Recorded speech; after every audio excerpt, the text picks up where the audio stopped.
ขอต้อนรับเข้าสู่ช่องพัฒนาสถานีคนทำงานให้กระโดดกระเชกการให้คุณดังบน โลกเด็ก ว้าย42คักแท้ๆนะฮะเลยก็อาจารย์โพเลยแล้วว่า เป็นไงเจ๊มานบ่เอามากินซะ คือบ่เอาใช่เฮ้ย จะถึกจะถึกปลามันถึกเลยแย้ม เนื้อมันคือลอตเตอรี่พร้อม ตะลีมันก็ถูกเฮ้ย มันเอามาชิเลเล็ก ตะลีมันก็ถูก บ้านนั้นพอถามเล็กไอ้ถาบ่ เอาก็ไม่มาเกินปั่นนั้นโอ้ย ปลากระชี้เฮ้ย พี่เอกบ่จะถูกนะบอยเนี่ยบุญ ก็บ่เป็นหยัง พี่เจ็กบ่จะถูก ชื่อเล็กลอตเตอรี่เฮ้ย จักใบเราตะลีเรา บ่เดียวเขาอยู่เฮือช่องเบอร์เขาก็มีอ่ะตัวกันจะได้74มันได้47แล้วกันแล้วบ่เดียวบ่แพ้อันนี้มันประกันจะได้8 9มันมีได้วัฒนาเหรอทางไปยางอ่อน วาสนามีถือบ่ เอาอย่างเลย มันยังรู้วัฒนาเหรอแดงทั้งหมดวัฒนาอันคือดิแต่ตลาดเรา แตงโมเลยนะดาว มันได้เลยนะนี่แหละ6 แตงโมบ่ ชิเล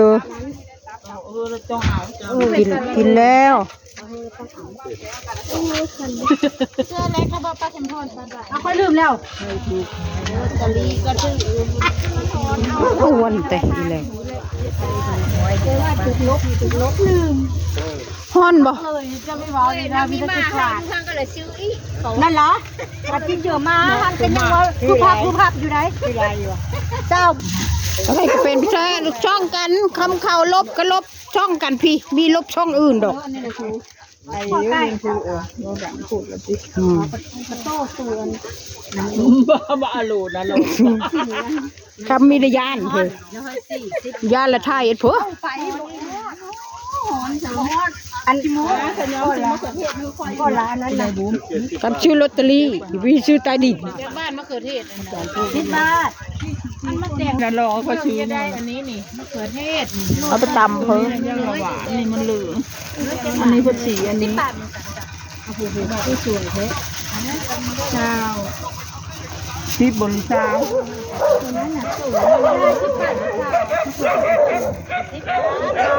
ตัวเราก็สุดพัดไปบ่ นายชับพันรวยผู้เดียวเนาะชัว โอ้ยเจ้าเว้าก ะยาดอกเจ้าเฮ็ดบุญเจ้ายังอะไรอีกเฮ็ดบุญอีพ่อเท่านี่เอาหางเครื่องมาให้ตูเต้นได้ 3,000 น่ะ แล้วก็มันเธอหลานแล้วก็ย่า 3,000เอาก็ ก็ล้อม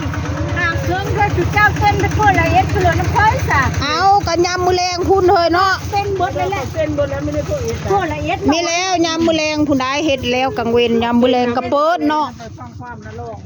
มาพังความค่อยนี่ มันมีชุดเทนเด้อ เต้นเมื่อนี้พวกไม่เอ็ดน้ำ เอ้ ค่อย ยจ้า ไม่ยังอันนี้นางควาย ก็เลยวางแล้วขับเจ้า แล้วอันนั้นเนี่ยเขาก็จะม้วนไป ก็กินเพลอว่ะ แดงไหน เดี๋ยวหาเผื่อก็ เป็นมะเขือ คือสิบ่กินหยังดอก มีได้อันนั้นเลยไลเซอร์อัน เดี๋ยวเด้อเขา คือแล้วคือก็ไลเซอร์อันนั้น ต้มหยัง ชมบักเซนน่ะชมอยู่บ่วะ ส้มแซ่บ ที่หนึ่งเออที่หนึ่งว่ะจุงจากบ้านนั่นนะใช่ป่ะ เอาหางพักเลยดูหางพักแค่นี้ฮะ มันคือเลขแล้วนะเอามา10 บาทนะเอาไปกินคือเท่านั้นบ่ หางพักฮะ บาทบาทนั่นแหละคือบาท จักบ่จักตาดุย กันละทีเลย ที่บนกะลี เอาเฮอหลานสิอันรางวัลเอาเฮอห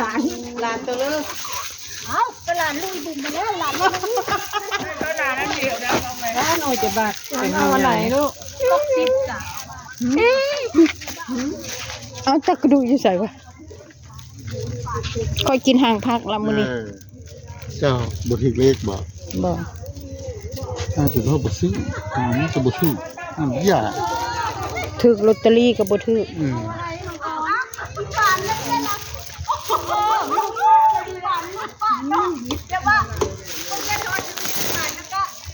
เ เดี๋ยวไป นั่นก็โอ้ยรับ ไปเฮือนแม่บักเติ้นก็ได้บาทนี่ได้เงินเลย ทั้งหมดเด้อมีว่าพื้นอีปานเด้ว่าเท่ากันคือและอีปานลูกปะจะปล่อยอีปานจะว่า